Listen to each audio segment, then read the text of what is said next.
ఒక registered political party నుంచి జనసేన ఈరోజు ఒక రికగ్నైజ్డ్ పొలిటికల్ పార్టీగా ఎదిగింది. దాని వెనక ఎంతోమంది కృషి చేశారు. ఇందాక యువత ఎంతోమంది మాట్లాడారు.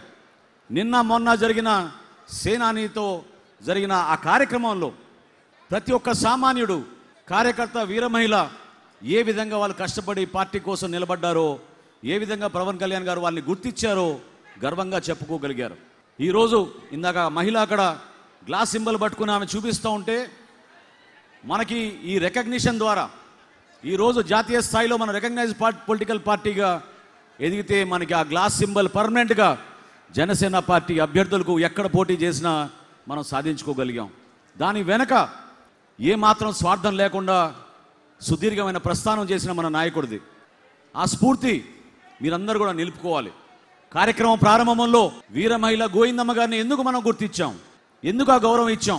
ఎందుకంటే మరువులేని సంఘటన అది. అర్ధరాత్రి పూట మన అధ్యక్షుడిని ఆ రోజు నిర్బంధించి నోవోటెల్లో పెడితే ఆ మహిళ 3 సంవత్సరాల బిడ్డతో వచ్చి నోవోటెల్కి ఎదురుగా సముద్ర తీరాన కూర్చుని రాత్రంతా దీక్ష చేసి పవన్ కళ్యాణ్ గారిని విడిచే వరకు నేను వెళ్ళనని చెప్పి ఆమె నిలబడిన తీరు మనందరినీ కూడా ఉత్తేజపరచాల్సిన సందర్భాలు మర్చిపోకండి.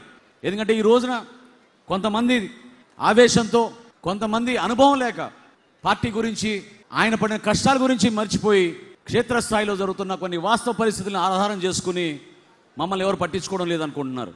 ప్రభుత్వం వచ్చి 14 మాసాలైంది. పరిపాలన పైన ఒక పట్టు తెచ్చుకోవాలి. ఎన్నికల ముందు మనం ఇచ్చిన హామీలు, వాగ్దానాలు ప్రజలకి ఏ విధంగా మనం మాట ఇచ్చామో కూటమిని బలపరుచుకుంటూ గౌరవ ముఖ్యమంత్రి చంద్రబాబు నాయుడు గారు, కేంద్రంలో ప్రధానమంత్రి నరేంద్ర మోడీ గారి నాయకత్వంలో పవన్ కళ్యాణ్ గారు ఏ విధంగా సమన్వయపరుచుకుంటూ కష్టపడుతూ ప్రభుత్వ యంత్రాంగాన్ని ముందుకు తీసుకెళ్తున్నారో మీ అందరూ కూడా అర్థం చేసుకోవాలి.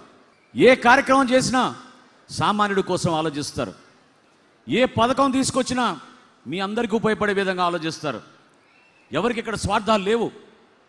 ఒక్కసారి దయచేసి ఆలోచించండి. మీరు 5 సంవత్సరాలు ఎంత నష్టం జరిగిందో మన రాష్ట్రానికి, ఆర్థికంగా ఎంత వెనకడుగేశాం, ఎంత దుర్మార్గంగా ప్రవర్తించారు, ఏ విధంగా వాళ్ళ అరాచకాల వలన కనీసం ప్రజాస్వామ్యంలో పోటీ చేసుకోలేని పరిస్థితి తీసుకొచ్చిన వైఎస్ఆర్సీపీ పాలకుల గురించి మీరందరూ కూడా గుర్తుపెట్టుకోవాలి. ఒక్కొక్క సందర్భాల్లో మీ మెమరీ తక్కువ ఉండొచ్చు, కానీ మర్చిపోబాకండి. దయచేసి ఆంధ్రప్రదేశ్ రాష్ట్ర ప్రజలందరినీ కూడా నేను సవినయంగా కోరుతున్నాను. ఏ రోజైనా సరే మీరు ఈ కూటమికి ఎందుకంత ఘన విజయం అందించారు, ఎందుకు మీరు మమ్మల్ని ఆశీర్వదించారు, దాని వెనక 5 సంవత్సరాలు జరిగిన ఆ అహంకారమైన పరిపాలన ఏ విధంగా ప్రతి కుటుంబాన్ని ఇబ్బంది పెట్టిందో దాన్ని మీరు మర్చిపోబాకండి. సంక్షేమంలోనూ అభివృద్ధిలోనూ ప్రతి అడుగు మీకోసం ఏ విధంగా నిజాయితీగా మన సామాన్యంగా ఉండే మన కార్యకర్తలు, మన నాయకులు అందించే సమాచారం బేస్ చేసుకుని ప్రతి సందర్భంలో పవన్ కళ్యాణ్ గారు నిలబడతారు. సోషల్ మీడియాలో జరుగుతున్న ప్రచారం, ప్రత్యేకంగా వ్యక్తిగతంగా దూషించే విధానం, దీన్ని మనందరం కూడా తిప్పికొట్టాలి. జన సైనికులుగా, వీర మహిళలుగా మీరు పడిన బాధలు, అవమానాలు బహుశా ఏ రాజకీయ పార్టీలో నాయకులకి ఆ విధమైన పరిస్థితి రాలేదు. కానీ మీరు నిలబడ్డారు, తట్టుకున్నారు. ఈ ప్రస్థానంలో మీరు కదలకుండా నడిచారు. మన వీర మహిళలకి జరిగిన అవమానాన్ని మీరెవరు కూడా మర్చిపోకూడదు. కానీ ఈ సందర్భంలో మేము గుర్తు చేస్తున్నాను, దయచేసి మీరెవ్వరు కూడా వ్యక్తిగత ఆరోపణలు చేస్తూ వ్యక్తిగతంగా ఒకరిని దూషించాల్సిన అవసరం లేదు. కార్యక్రమాల గురించి తెలుసుకోండి, మన పార్టీ చేస్తున్న కార్యక్రమాల గురించి సమాచారం తెప్పించుకోండి, వాటి గురించి మీరు మాట్లాడండి, బలంగా తీసుకెళ్ళండి. ఏ విధంగా మనం మన కూటమి ప్రభుత్వంలో భాగస్వాములుగా మనం అద్భుతమైన కార్యక్రమాలు చేస్తున్నామో అది అందరికీ తెలియజేయండి. ఇది మన బాధ్యత. అంతేగాని ఈరోజు నిన్న మేము రిషికొండకి వెళ్ళాం. ఇది చాలా ఆశ్చర్యకరమైన విషయం. 453 కోట్ల రూపాయలతోటి తన నివాసం కోసం ఖర్చు పెట్టుకుంటే ఒక మహానుభావుడు ఈరోజు పత్రికలో రాస్తారు, పైనుంచి పెచ్చులూడిపై పడిపోతే 4 అంగుళాల దూరం పడింది, అది కావాలని జరిపారు, అక్కడ నీళ్లు కూడా ఎక్కడి నుంచో వచ్చినట్టు ఒక పత్రికల్లో సగం పేజీ రాశారు ఇవాళ. అంటే ఇంతకన్నా దుర్మార్గమైన ఆలోచనలు ఉంటాయి చెప్పండి? మేము అక్కడ వెళ్ళినప్పుడు హడావిడిగా మేము పోయి 4 ముక్కలు ఎరగొట్టి నీళ్ళేసి ఈ విధంగా కట్టారని చెప్తామా? అంత అవసరమా? అసలు నువ్వు ఎందుకు 453 కోట్ల రూపాయలతోటి నీ సొంత ఇంటి కోసం ఖర్చు పెట్టావు చెప్పాలి జగన్మోహన్ రెడ్డి గారు. ఋషికొండలో పర్యావరణానికి జరిగిన నష్టం, రాష్ట్ర ప్రజల్ని మోసం చేసి ఏ విధంగా డబ్బుల్ని దుర్వినియోగం చేసి సొంత అవసరాల కోసం వాడుకున్నారో ప్రజలకి జవాబు చెప్పాలి.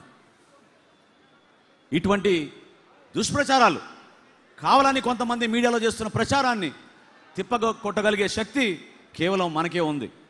మన జన సైనికులు, వీర మహిళలు, దయచేసి మీరు చేస్తున్న ప్రతి కార్యక్రమాల్లో పార్టీ అధ్యక్షులు పవన్ కళ్యాణ్ గారు ఇచ్చిన సందేశాన్ని మీరు తీసుకెళ్ళండి. ఎక్కడ కూడా పొరపాటు జరగకూడదు. ప్రజాస్వామ్యాన్ని పరిరక్షణ కోసం, ప్రజాస్వామ్యాన్ని నిలబెట్టడం కోసం, యువతకు ఒక అద్భుతమైన అవకాశం కల్పించడం కోసం పవన్ కళ్యాణ్ గారు ఏ విధంగా ముందు తీసుకొచ్చారో మీరు చూశారు. మీలోనే నాయకత్వం కావాలని కోరారు ఆయన. ఈరోజు కూడా నేను ఇందాక నా మీటింగ్లో అందరికన్నా ముందు మాట్లాడినప్పుడు ఒక మాట చెప్పాను. ఈరోజు వేదిక మా కోసం కాదు, ఎవరైతే పార్టీ కోసం నిలబడ్డారో కార్యకర్తలు, మన జన సైనికులు, వీర మహిళలు, వాళ్ళని ఆహ్వానించి వాళ్ళకి ఈ వేదిక ఇమ్మని మన పార్టీ అధ్యక్షులు కోరారు. ఈ రోజున మీరు గెలిపిస్తేనే మేము గెలిచాం, మీరు ఆశీర్వదిస్తేనే మాకు ఈ పదవులు వచ్చినాయి. పవన్ కళ్యాణ్ గారి నాయకత్వంలో ప్రజల్లోకి మనం తీసుకెళ్లాల్సింది ఒకటే ఒకటి. కూటమిని మనం బలోపేతం చేసుకుంటూ 3 పార్టీల్ని సమన్వయపరచుకోవాల్సిన బాధ్యత మనందరికీ ఉంటుంది. ప్రతి ఒక్కరికి పదవులు రావు. అదేవిధంగా నాయకత్వం కోరితే మీకు రాదు. నాయకత్వం కావాలంటే మీలో ఒక బలమైన ఒక తపన, పనిచేసే ఒక నమ్మకం మీలో రావాలి.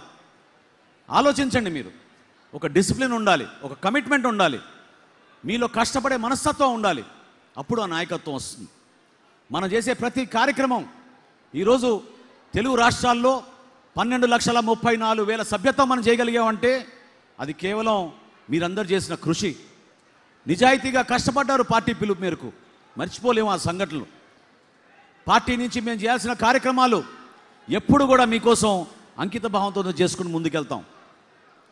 నేను పార్టీ చేరక ముందు పవన్ కళ్యాణ్ గారితో అనేక సందర్భాల్లో మాట్లాడుకున్నప్పుడు ఒక ముఖ్యమైన అంశం నేను చాలా సందర్భాల్లో ప్రస్తావించాను. పదవుల కోసం కాదు మేము చేసిన ప్రయాణం.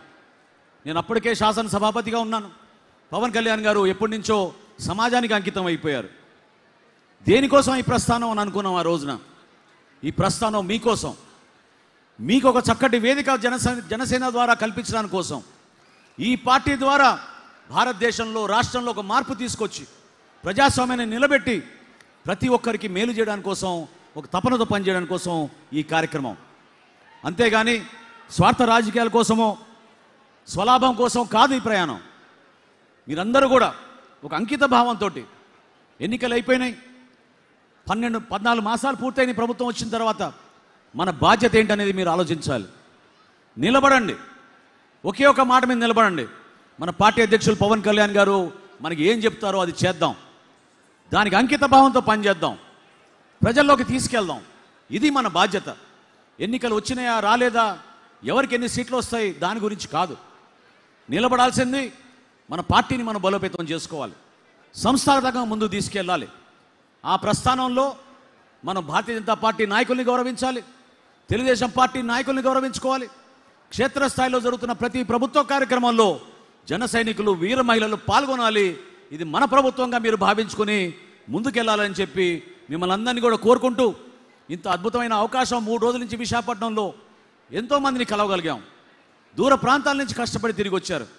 పేరు పేరున ఈ ఆహ్వాన కమిటీకి కష్టపడి పనిచేసిన మన గౌరవ శాసనసభ్యులకి, ఈ 12 మంది కమిటీలు ఏదైతే వారం 10 రోజుల నుంచి అహర్నిశలు కృషి చేశారు ఇటువంటి ఏర్పాటు చేయడానికి, పోలీస్ సిబ్బందికి, అధికారులకు, మన పార్టీ అధ్యక్షులు పవన్ కళ్యాణ్ గారికి మనకి ఇటువంటి వేదిక కల్పించినందుకు గర్వంగా మనం జనసేన అని చెప్పుకునే విధంగా ముందుకెళ్ళడానికి ఆయన కల్పించిన ఈ అవకాశాన్ని నేను ప్రత్యేకంగా ధన్యవాదాలు తెలుపుకుంటూ సెలవు తీసుకుంటున్నాను.